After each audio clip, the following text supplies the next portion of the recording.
Bonjour à tous et à toutes, je m'appelle Marie Lopez et je travaille pour l'organisation Save the Children en tant qu'éducatrice.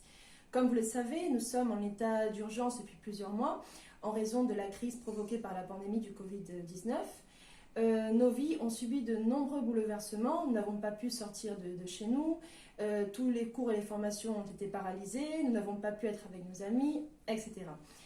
Petit à petit, nous revenons à ce qu'on appelle la nouvelle normalité, avec des changements dans nos comportements pour éviter de mettre nos vies et celles des autres en danger.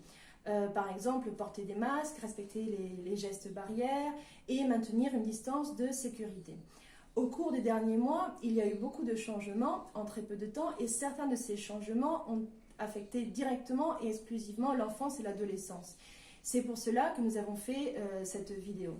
Depuis Save the Children, nous voulons te donner les informations qui sont importantes pour toi et te rappeler que nous sommes là pour t'aider et pour clarifier les questions que tu pourrais avoir. Tu peux nous contacter sur notre ligne d'assistance, Helpline, tu peux voir le numéro affiché sur l'écran. Alors, un des premiers changements qui a été apporté juste avant la situation d'urgence est que tous les garçons et les filles âgés de 16 à 18 ans sous tutelle et ayant un permis de séjour auront le permis de travailler sans avoir à faire de démarches administratives supplémentaires.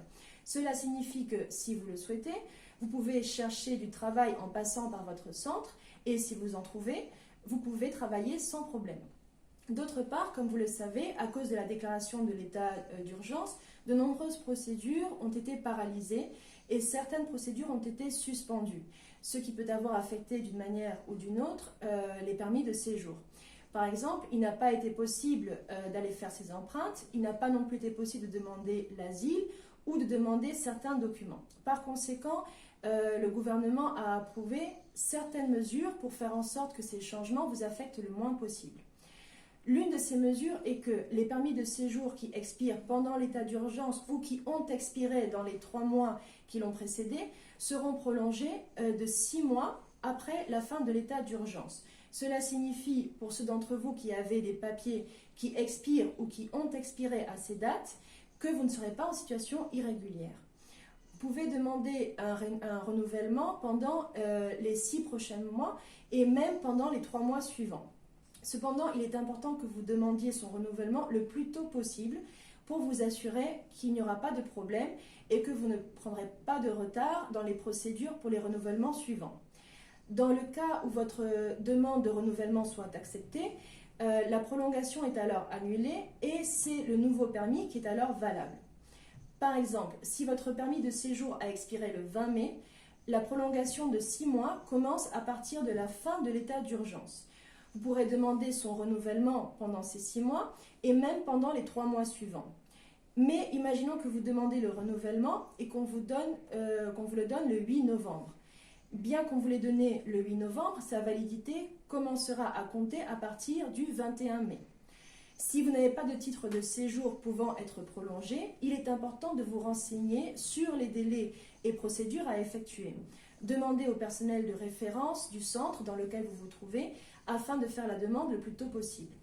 D'un autre côté, les mesures ont été approuvées pour attirer davantage de travailleurs dans les champs. L'une d'elles est que les jeunes migrants âgés de 18 à 21 ans qui ont un permis de séjour pourraient obtenir un contrat de travail dans les champs si vous vivez dans des zones où on a besoin de travailleurs. De plus, même si ce contrat dans le champ se terminait, vous auriez toujours un permis pour travailler dans n'importe quel secteur pendant 2 ans, qui pourrait être renouvelé pour 2 autres années. Ces offres d'emploi sont gérées par les bureaux de services publics de l'emploi de la province autonome où vous résidez, donc c'est là que vous pouvez vous renseigner. N'oubliez pas que ces contrats doivent toujours être faits par le biais des services conformément à la réglementation. Ne faites pas confiance si on vous propose autre chose. Ce sont là certaines mesures, mais il y en a aussi d'autres liées aux demandes d'asile ou à d'autres documents, comme par exemple les cartes d'enregistrement.